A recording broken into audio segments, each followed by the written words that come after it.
Funding for Market Journal is provided by the Nebraska Soybean Board. Soybeans are found on dinner tables around the world. Some form of the soybean is found in baby foods, snacks, cooking oils, and many other food items eaten daily.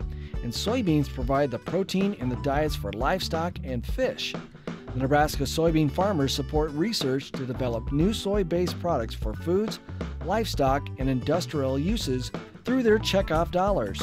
The Nebraska Soybean Checkoff, growing opportunity from the ground up.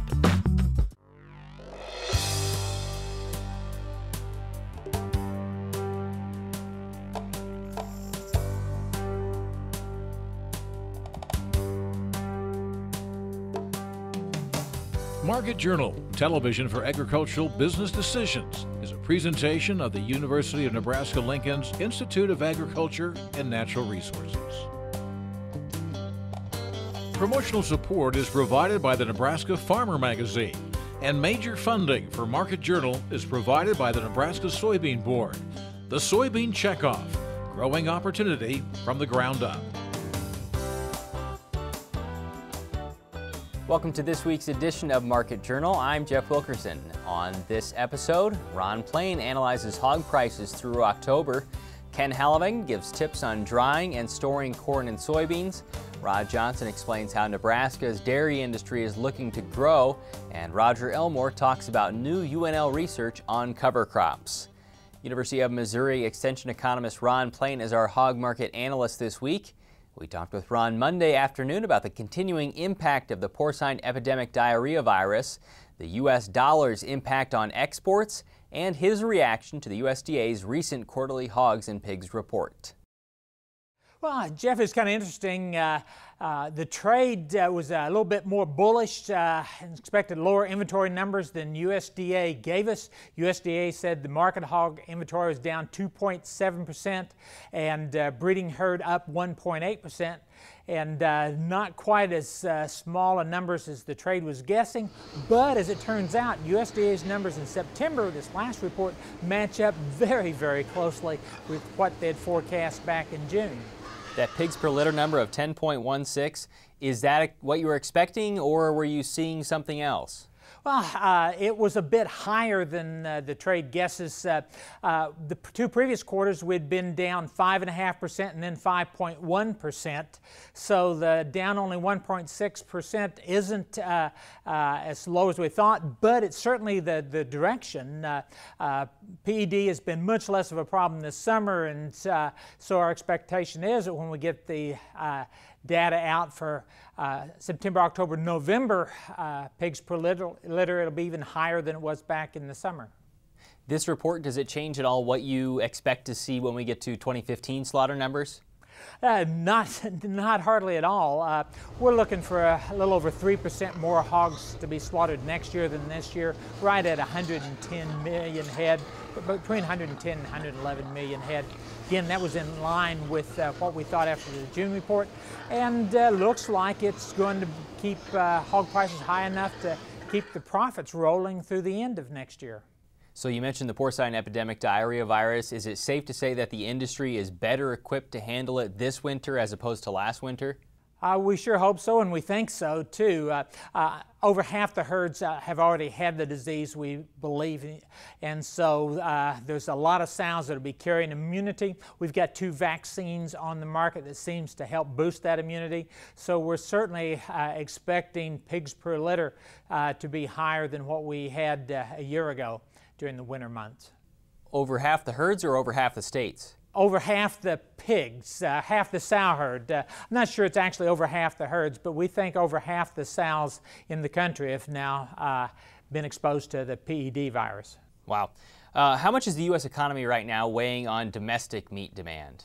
Actually, the economy's been doing better, and that looks good for meat demand. The unemployment rate continues to decline, and so with a stronger economy, usually meat demand picks up, and meat demand has been up for, I think, 21 of the last 22 months, so we're headed in the right direction there. Can you explain the recent strength of the dollar and how it's affecting the export market? Yes, concerns about other economies around the world has caused people to invest more in the dollar. The dollar is quite strong relative to the previous 12, 18 months, and so that's good news. If you're importing things into the United States, it makes it tougher to export, and since agriculture and pork in particular are big export industries, it's a little bit worrisome. What does trade data show for pork? Well, we're up over 3% through August in pork exports, and that's kind of surprising with the big reduction in hog slaughter this year and with record high hog and pork prices. It still shows good demand. Mexico is the big growth area for U.S. pork exports. All right, what are your price expectations here as we move through the month of October, Ron? Well, seasonally, we're probably going to see prices decline. We've been a little over $100 on a carcass weight basis here. At the start of the month, we'll probably see that decline into the low 90s before the end of the year, maybe even the upper 80s before we get to New Year's Day. Next week, we'll look at corn and soybean market reaction to the USDA's October crop report. The country's farmers are bringing in this year's corn and soybean harvest, which in some places might be a little wetter than usual. Coupled with lower than hoped commodity prices, that could lead to drying and storing the crops. Earlier this week, we talked with North Dakota State Extension ag engineer Ken Hellevang to learn more about ideal conditions for storing this season's harvest, starting with soybeans. Well, soybean storage really isn't that much different than storing other crops. We really encourage people to think of it as starting out in the field, making sure that we're harvesting mature soybeans, that we're harvesting at an appropriate moisture content to go into storage, and then once it's in storage, that we monitor and control the temperature of those stored soybeans. We really want to look at an aeration system in all of our storages and use that aeration system to cool the beans down as we go through the fall. What's the ideal storage temperature for soybeans, Ken? Well, I normally recommend that we bring the temperature down to near freezing. One of the things to keep in mind with soybeans or any of our more fragile products is that the colder the grain kernel, the more susceptible to damage when we're handling. However, from a storability standpoint, cool is better, and so if we have the opportunity to bring the temperature down to near or just below freezing for winter storage and then run the fans again, bringing the temperature up a little bit just before we were hauling those beans out, that would be ideal. If for some reason you would have to put a lot of heat on these beans, tell me about the dangers in cracking that you might encounter. Yeah, anytime we run soybeans through a high temperature dryer, we have to be very careful. Typically you'll see temperatures running somewhere between 130 and 160 degrees listed for commercial soybeans, but if we're drying at those temperatures, we're going to see a lot of breaks and splits to the seed. If we're concerned about maintaining seed coat, if we're concerned about the number of splits, we really need to back off on the drying temperature. Ideal guidelines are to keep the humidity up around 40%, which would then mean that if we're going food grade soybeans, something where we need to make sure that we're maintaining that seed coat, we can't warm the air more than 20 degrees. But for commercial grade, to get the beans through in a reasonable time frame, typically we're looking at something in that 130 to 160 degree plenum temperature. Let's move into corn. First of all, how much can it dry down at this point in the season each day in the field?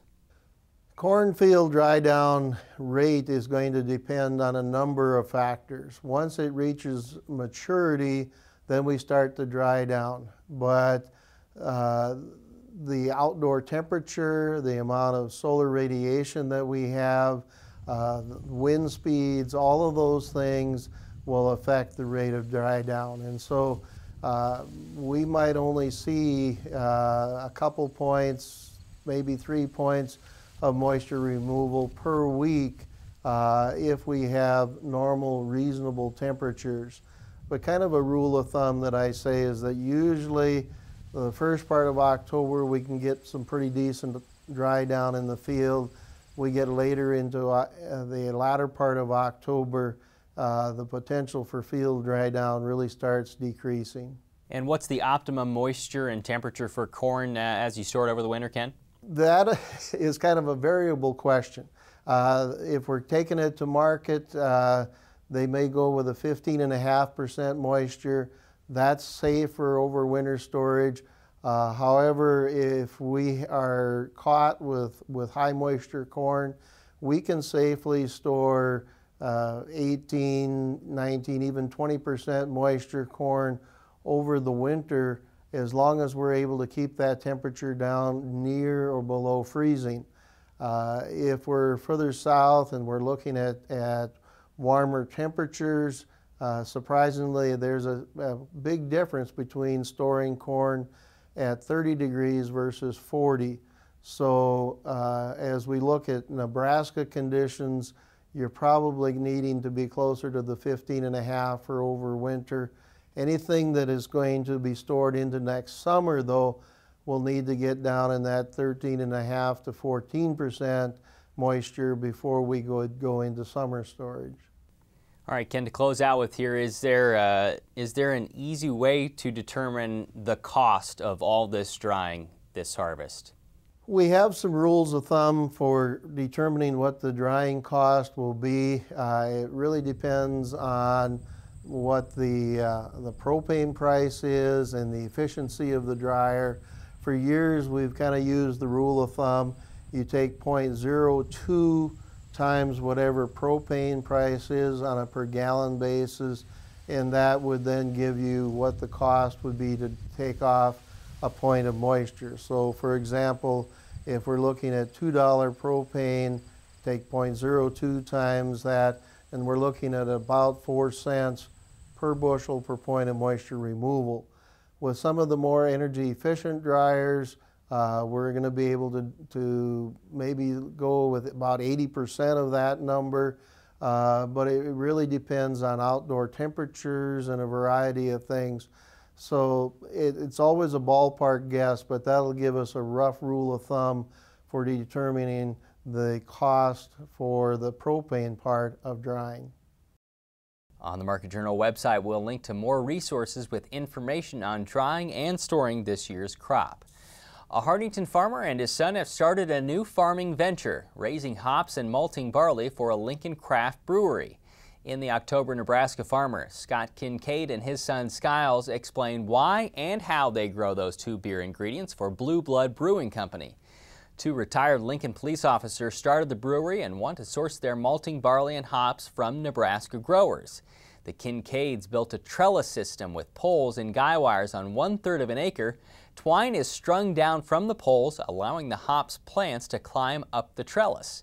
You can read more about this farm venture in the October Nebraska Farmer. The dairy industry recently held its 2014 World Dairy Expo in Madison, Wisconsin. One of the attendees from Nebraska was Rod Johnson, the executive director of the Nebraska State Dairy Association. Nebraska's milk sector consumes about 2% of the state's soybean meal. We talked with Rod Monday about the possibly changing landscape of the dairy industry, a workshop involving new Farm Bill options, and the current state of Nebraska's dairies. Well, Nebraska's dairy industry has done what a lot of agriculture has done with some contraction. But what we found that the states around us were growing into a growth mode, and we hadn't gotten that far yet. So we're starting to work on that. But currently we have about 190 dairies in Nebraska. Our cow numbers are at about 54,000 cows. And we're in a, like I say, we're trying to put this thing into a little bit of a growth mode. You spent some time at the World Dairy Expo in Wisconsin last week. Tell me a little bit about that event and maybe some of the things that people are looking at in the dairy industry. Well, that's quite a show. It lasts for 5 days. They had about 77,000 people show up. There was over 3,000 foreigners from about 94 different countries. There was 2,400 cows in various breed shows and sales and things like that. We were up there for a couple of purposes. One, to learn a little bit more about the industry as far as some of the new technology and things that are going on, so we can bring information back to our producers to help them look at ways to enhance the production that they have currently. And then we were also there to put Nebraska on the map, showing people that we're open for business and in an effort to maybe get people to consider putting a dairy in Nebraska. What are some of the challenges that you face in trying to increase dairies in Nebraska? The biggest challenge we probably have right now is processing. As we've lost dairies over the last 10 to 15 years, we've also lost some of our processing infrastructure. So that's one of the challenges we have currently. Our existing processing is all on the very eastern edge of Nebraska or more into the I-29 corridor right to the north of Nebraska. What advantages does Nebraska have for dairy producers? Well, our slogan as we go out and talk to people is water, land, and opportunity. And the challenge for a lot of areas right now is the water supply, and we know we have a good water supply here. And we've got land. A lot of the areas are also needing land for nutrient application and things like that, and we can provide that in Nebraska. So we feel like that's the opportunity we have to offer. Tell me how the industry is shifting maybe as you look at drought-ridden states that have had that condition for a number of years now. Well, we always hear about the drought in California, and California has been the largest dairy state for a number of years, but there's an awful lot of challenges out there, and they are starting to look around. So that's one of the areas. And then, of course, even with the Ogallala Aquifer, it's so strong for us here in Nebraska, but when you get to the southern tip of that, down into the Texas-Oklahoma area, some of those people are starting to run out of water. So that's another area that is starting to look around. What can they do next? We've talked on this show about the farm programs for dairy producers. They are changing a little bit. You're holding some informational meetings. Tell me about them. Yeah, the margin protection program is the only thing left in the farm program for dairy producers. And so we're having a workshop, a very educational hands-on workshop on October 30th.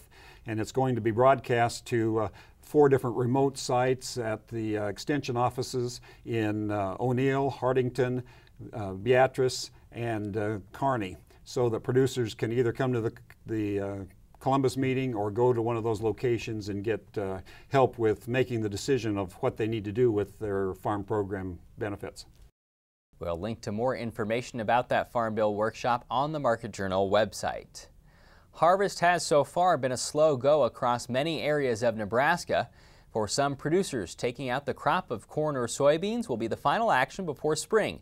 But for others, a cover crop will occupy the land over the off-season. Through funding from the Nebraska Soybean Board and the Nebraska Corn Board, a team of UNL researchers is now doing studies to try to learn more about the use of cover crops in this state. We recently talked with UNL Extension agronomist Roger Elmore to learn more about this project. Corn and soybeans are the standard here in the state. Several million acres of both. The idea of cover crops is it takes advantage of the period of time when those crops are not actively growing. So it allows us to use more of the growing season, gives us a cover over the winter, and several other positive things. And honestly, it hasn't been studied much at all. There's some studies in the state. Paul Yassa and Swadermak have been doing some work, but this allows us to do across several locations, irrigated and dryland across the state. So we're adding some science to the world of cover crops is what we're trying to do. Give me the details of what you're doing specifically. Well, we've got 4 locations, lots of cooperators across the state. So we're up at Northeast at Concord and ARDC at Meade, at Clay Center, which is an irrigated location, and out at Brule, another irrigated location. So at those locations, we're working in either continuous corn, or corn following soybeans, or soybeans following corn. So 3 blocks at each location. And within those blocks, we have half of the experiment that will be planted. They're already planted, in fact. They were planted before the crop matured into standing corn and soybeans, simulating aerial seeding. And as soon as the crop is out, we'll be drilling probably as low of till as possible, the same treatments of cover crops into the other half of the experiment. Which cover crops specifically are you using in these locations? We've got a combination of 5 different treatments, and we're using rye and winter peas and vetch as a legume mixture, and then radishes, and then a combination of those four different crops, and then a cocktail, which forms our 5th treatment. That in theory, that cocktail has species, including the 4 that I've just mentioned, but we've got oats and some other species in that cocktail. And the idea that something in that cocktail should work at least one of the locations across the state. So we're trying to cover our basis on that. We're using the standard cover crops plus some things that are a little bit out of the box. So is the target to try and determine when the optimum time to plant these cover crops is? In part. Okay. But the growing season is so limited in the fall, especially after corn, that one of the ideas is if you can get the cover crop established earlier, so when the corn comes off or the soybeans come out, that the crop will be germinated and ready to go. It's difficult in corn and soybeans. It's much easier to do this kind of project in either silage conditions or with seed corn. And so it's a logical fit there. We're trying to stretch it into more normal corn and soybean production areas. Right, to a larger extent of the state as well. Yeah, to cover more acres. Yeah. What about moisture? That has to be at least a concern of making it a limiting factor in some parts. Certainly, and that's why we have 2 irrigated locations and 2 dryland. It spans the state east to west almost entirely, and not the panhandle. But we're monitoring water. Jerry Karen is part of the project and is an irrigation engineer, so we're going to be monitoring soil water and crop use. One of our main focuses is looking at the response of the subsequent crop, whether it's corn or soybeans, and seeing if the cover crop had any kind of impact on it. And as you go further west, it's going to be a water issue that we'll have to really focus on. Now with this week's weather forecast, here's UNL Extension State climatologist Al Dutcher. Well, folks, here again for the weekly forecast. During this past week, the major weather that we dealt with was the remnants of Hurricane Simon that came in through the Baja Peninsula and into the southwest last weekend, gradually moving into the central southern plains as we got into the midweek period. Here in Nebraska, we started to see some scattered light showers developing during the late afternoon hours of Wednesday. And during the overnight hours of Wednesday night into Thursday morning, we did see some thunderstorms develop in the extreme southeastern corner of the state. Most areas received nothing more than a few sprinkles. This one small area from about Beatrice over to Fall City and south of Nebraska City reports anywhere from about 1/10 of an inch to 1/4 of an inch. In the areas that didn't receive thunderstorms, those that did get some isolated thunderstorms, we've seen a couple totals coming into the 1 to 1.5 inch range, but it wasn't very widespread. Now, that precipitation with remnants of Hurricane Simon did lead to some rather significant moisture across eastern Kansas and Missouri. That has pushed east, and yet we have another system coming from the northwest of us that is expected to intensify across the southern plains and bring some significant moisture to the southern Corn Belt as well as the eastern Corn Belt. So let's take a look at the upper air models and see what we have in store. Here's that trough that is going to be rapidly progressing toward the south. We don't see a lot of moisture involved with the system for Nebraska as it passes to the south of us. We do expect to see some precipitation breaking out, but the earliest it probably will occur is in the northwest corner as we get later this afternoon and this evening.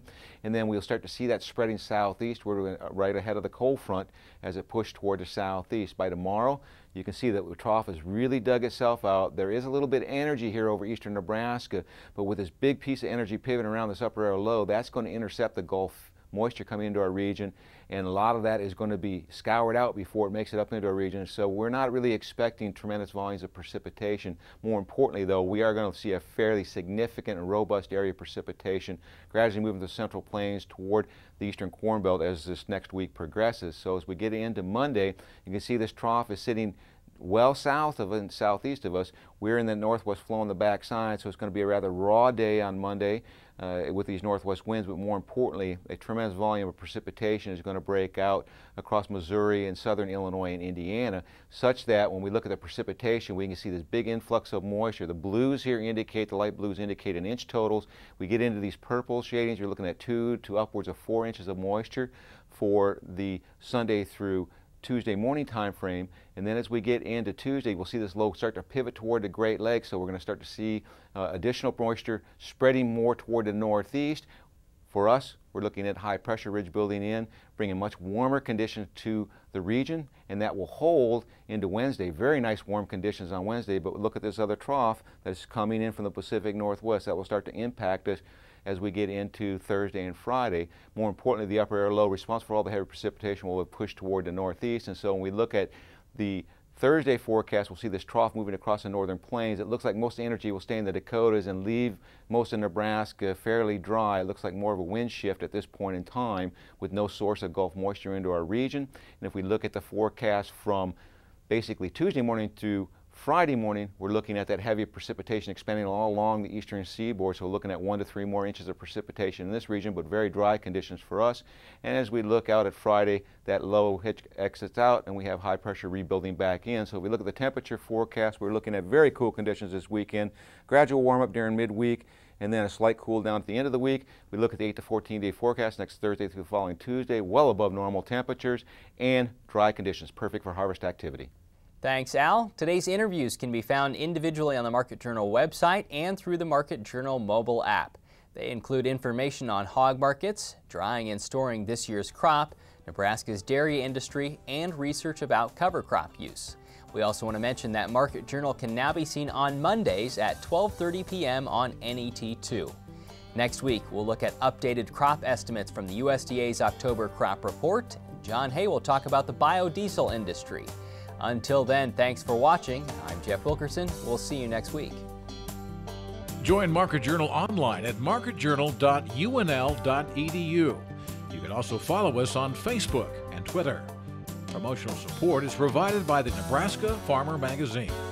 Funding for Market Journal is provided by the Nebraska Soybean Board.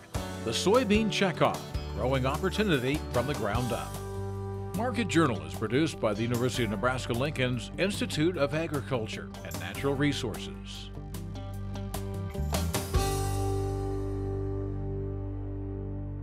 Funding for Market Journal is provided by the Nebraska Soybean Board.